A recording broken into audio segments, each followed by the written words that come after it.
everybody, how's it going? This is Anthony with the VR Game Rankings YouTube channel, and this is our daily vlog series. We have just started a brand new week. It is Monday, it is February 19th, and this is episode 101. We've started a whole new century of episodes, basically, is what we have going on here. And so we do have some news stories to go ahead and jump into. So why don't we just go ahead and do that right now? So the number one news story of the day is Magic Leap related. And I know that some of you guys out there are probably a little bit sick of Magic Leap at this point in time. But one thing that I want to explain about this Magic Leap stuff is that you got to understand that there will be occasional explosions of information that will come out about Magic Leap, and then it will probably go back to being all quiet on the Western Front, and we won't hear anything about it for quite some time. So basically what I'm trying to say here is if you're not too interested in Magic Leap, don't worry too much about it, because it'll probably get very quiet on the Magic Leap front in the very, very near future. So anyways, let's go ahead and get into this story. So why are they in the news again? We just had, of course, that press conference that happened with Shaquille O'Neal and Adam Silver of the NBA and all of that. And that was last week. So what has happened since then? Well, the news is job listings that Magic Leap has kind of revealed that there could be Magic Leap retail stores at a mall near you. Yes, is it going to be possible that we are going to see Magic Leap retail locations in the same way that maybe you see an Apple store or you see a Microsoft store or any other type of retail location that is selling products like this? We could possibly get actual physical retail locations for Magic Leap. At least that's what seems to be insinuated if you take a look at these job listings. Now, Road to VR had this story, and they talked about how Magic Leap is looking to hire a director of store design, that this person will play a key role in delivering on the promise of Magic Leap's innovative retail experience. And it goes on to mention that you will also be involved in the design of sales event spaces, POP, and shop-in-shop concepts. Now, POP is point of purchase merchandising, is usually what they talk about there. So it does sound, I mean, when you look at all this information, it definitely sounds like Magic Leap is considering having some type of retail locations. Now, the thing that's interesting about this is, unlike Microsoft and unlike Apple, Magic Leap basically has a singular product. They have Magic Leap 1 Creators Edition, which is coming out sometime in the year 2018. Now, obviously, Roni Abovitz did talk about the fact that Magic Leap is not going to be a single product company, that they are going to have several different tiers of their product. But I think it's safe to assume in the early days, they're not going to have multiple tiers. They're going to have Magic Leap 1 Creators Edition. They're basically going to have one single product initially, and then later on in the future, they will have, of course, their hyper pro version, even higher than a prosumer version, and then they'll have a cheaper, more mass market version as well. So they'll have these different tiers, but initially, probably not. We're going to have this one product, and you have to kind of ask yourself, is it worth it for Magic Leap to put up retail centers where they're selling an individual product? And not only are they just selling this one product, but this one product is likely to cost in the $2,500 range. I mean, just consider if Microsoft opened up special retail locations just to sell HoloLens for $3,000, and that's the only product that they're selling. Is that the best use of available resources? Because if you go out there and you get retail space at a mall, or you get retail space in a number of these shopping centers and strip malls that are located all around the United States, it is not an inexpensive proposition. You have to pay the lease. There's a lot of stuff that goes along with that. You, of course, will have to have it staffed with actual employees that are going to show people how to use these products and all sorts of things along those lines. Does it really make sense for them to do this? Well, the thing that Magic Leap has to concern themselves with is they are selling a product that you really can only fully understand if you actually try it yourself. So they definitely have to get out there, and they definitely have to put this product in front of actual real life regular people so that regular people can put this thing on their heads and they can get an idea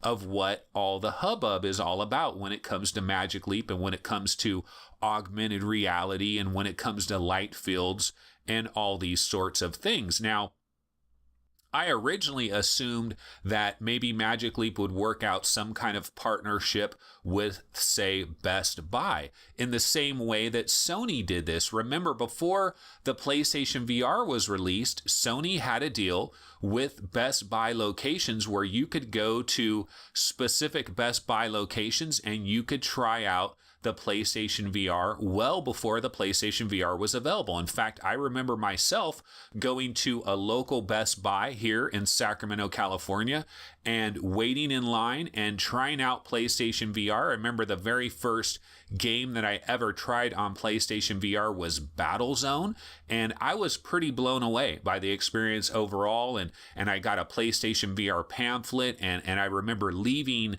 that demonstration thinking I am absolutely buying myself a PlayStation VR, even though I already owned an HTC Vive at that point. You got to put these things out there. You got to give people the first-hand opportunities to try it. Now, one of their problems could be from Best Buy's standpoint that if this product is selling for, say, $2,500, Best Buy could consider it from this standpoint, well, this is a very expensive product. We're not going to sell a lot of these things. Do we really want to dedicate a percentage of our retail space to have Magic Leap representatives come in and demonstrate this product? So maybe there's a little bit of difficulty there. But you got to wonder, how are they actually going to do this? Now, I kind of thought about the idea of mall kiosks. I've talked about this a number of different times before. You go to your average shopping mall and you have all the mall stores, of course, but in the center where people walk around, in the middle, you have mall kiosks. And this is where we buy customized phone cases and all kinds of different knickknacks are available at these various mall kiosks. And the idea is simple. You could have a mall kiosk for Magic Leap where you have basically one or two attendants that are there, they're on hand, and they're giving demonstrations of the Magic Leap technology. And maybe they give everybody a 10-minute demo. Maybe you go there, you sign up. They have different demo options that are available. Like, okay, there's a demo at 2:30, there's a demo at 2:45, there's a demo at 3 p.m. You go ahead, you sign up for the demo, you come back and you get yourself a Magic Leap demo. And then if you're super, super interested, you could probably order the Magic Leap headset right there on the spot. You could pre-order it. They'd have a computer set up. They get your information in, boom, they get you ordered for a Magic Leap headset, assuming that you're so blown away that you're willing to spend $2,500. That's something that could happen. We might see that, but basically we're just going to have to kind of keep our eyes on this story. But it is certainly interesting that they appear to be heading down this road of some type of a retail presence. It could be a presence within an existing store. They could still work out a deal with Best Buy or with some other possible retailers, maybe the Sharper Image or something like that. Find somebody that is already in most malls and come up with an idea where at a certain number of Sharper Images, you could go try Magic Leap. There's different possibilities like that. So we'll have to wait and see as more more information comes out about this. Now, speaking of Magic Leap, I wanted to get into another quick comment about Magic Leap because I've talked about Magic Leap on a number of various episodes and shows. I talked about it most recently on the VR Roundtable episode that just released today. So there's Magic Leap discussion over there. So I'm not trying to overwhelm you guys with so much Magic Leap discussion. But one thing I wanted to bring up is I talked about how I'm kind of a fanboy of Magic Leap. I'm really excited about Magic Leap, really into it. But I also wanted to talk about some of the downsides, some of the things that are kind of bothering me in the background about Magic Leap. I don't want it to be all rainbows and sunshine. And I want to say, I have a couple of really major concerns about Magic Leap. First of all, I want to talk real quick about that Shaquille O'Neal video that we all saw. Remember when Shaquille O'Neal was saying, I put on the Magic Leap headset and there's LeBron right there. And he was kind of showing how big LeBron was. And it was like happening on his living room table, or he was watching this NBA game take place right there. And it sounds super magical. It sounds incredible. It sounds like what we want from the future of sports-based entertainment, having actual games that are taking place right on our coffee table. I mean, how incredible is that? It would be super awesome. But one of the things that I thought about is, wait a minute. How the hell are they going to film this? What cameras are they using? How are they going to film these people? How are they going to film a full court 5-on-5 basketball game and actually put that on my coffee table? How are they going to do this? Now, I'm kind of inclined to believe that some of these things that Shaquille O'Neal viewed, these were special segments that the NBA and Magic Leap worked together on filming, where they actually got players together. They must have put some type of markers on them to film them and to get this three-dimensional, how are they getting them as three-dimensional holograms? How are they filming this? That is where I see a bit of a problem here, because I think there's another shoe that is going to drop, that to be able to get people into this 3D reality. I mean, you saw Shaquille O'Neal in that video. They had him in a green screen area. They had all these cameras filming him from all kinds of different angles. Well, how are you going to do this with a real life NBA game? Are you going to put, is the floor going to be green and all the surrounding areas are green? How do you film an NBA basketball game and cover it in 3D? That seems to be a problem to me, because if you look at Intel, of course, is doing the Olympics right now. They have their special cameras that they're using that they've outfitted. Intel has these big plans for doing some really incredible video. But what we've seen so far from all of this Intel stuff, it's basically just 360 video. We haven't seen anything groundbreaking so far, and they got to use all these different cameras to do that.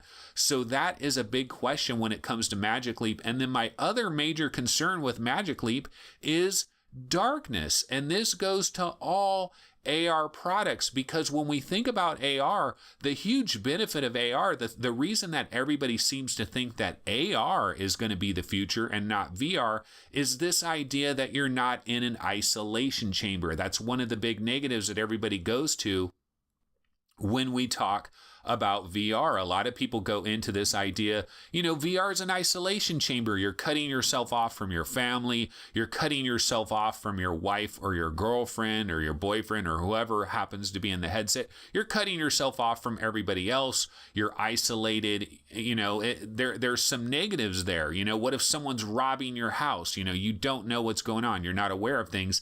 And the idea of AR is that you still have your real reality. You can see people in your family. You can see the dog walk across the living room floor. You can see these things because you still have reality there, but then you're putting all this other stuff overlaid into your actual reality. And so that's the huge benefit of AR. Sometimes these AR people will talk about people can see your eyeballs. They can still make eye contact with you and that sort of thing.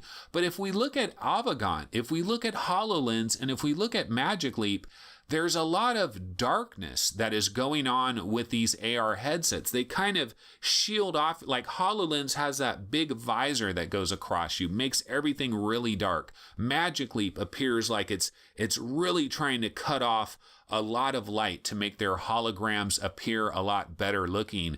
And Avagant has those two things that drop down. I don't know how you're going to see anybody, how you're going to make eye contact with somebody using Avagant. I'm not sure how you're going to make eye contact with somebody using Magic Leap. So if the big advantages of AR is that you can see your family and your family can see you, I don't know. You're wearing these super dark glasses. How much of your family are you really seeing, and how much can they really see much of you? So it's kind of like you're wearing these perfectly black shades. You know, there's not a lot of social interaction there. Have you ever had somebody come over and they're the only ones that are wearing these super dark shades? You don't know what they're looking at. You don't know what they're up to. There's still a bit of that distrust there. So I don't know. That kind of negates a lot of the advantages of AR, in my opinion. But let's go ahead and move beyond all this Magic Leap. Let's get into some regular up-to-date news. And so one thing I want to remind people of is Apex Construct. Apex Construct from Fast Travel Games. It arrives tomorrow on the 20th for PlayStation VR. Now we know there is that 1 month delay before it hits the Oculus Store, before it hits Steam. So if you are an Oculus Rift player, if you are an HTC Vive player, unfortunately, you're going to be sitting on the sidelines for about a month while all the PSVR players get their crack at Apex Construct. And I've actually been blessed. Fast Travel Games has hooked me up with a review code for this game. In fact, I have it downloading to my PlayStation 4 right now as I record this. So when this show is over, I am very excited because I'm going to get my first opportunity to jump into Apex Construct, get a great look at this game. And tomorrow the review embargo will be lifted. Now, I'm not going to have a review in a single day, but I will definitely spend some serious time with Apex Construct at some point today, and I will have my impressions for you tomorrow, so look forward to that. In more PSVR news, Moss has an official release date. Now, I think we've heard about February 23rd as the release date for Moss, or maybe February 24th, maybe February 27th. There's been a couple of dates that have been floating around in regard to Moss, but now we have an absolutely official date. It is February 27th. That is when Moss is going to arrive. And we have a brand new trailer for Moss as well. Now, it'll be interesting to see how well this game performs in the retail market. On PlayStation VR, I think it will perform quite a bit better because a lot of PlayStation VR players are more open to these third-person experiences. They're more open to seated experiences with DualShock 4s. You got to remember, the Sony is selling this $199 PlayStation bundle that does not include Move controllers, but people that grab this bundle, they can play games like Resident Evil 7, and they can play games like Moss, and they can jump into those games right away and start enjoying them right away, even if they don't have Move controllers. So a third-person perspective game, a platformer like Moss, could enjoy a little bit more success probably on PlayStation VR. We don't know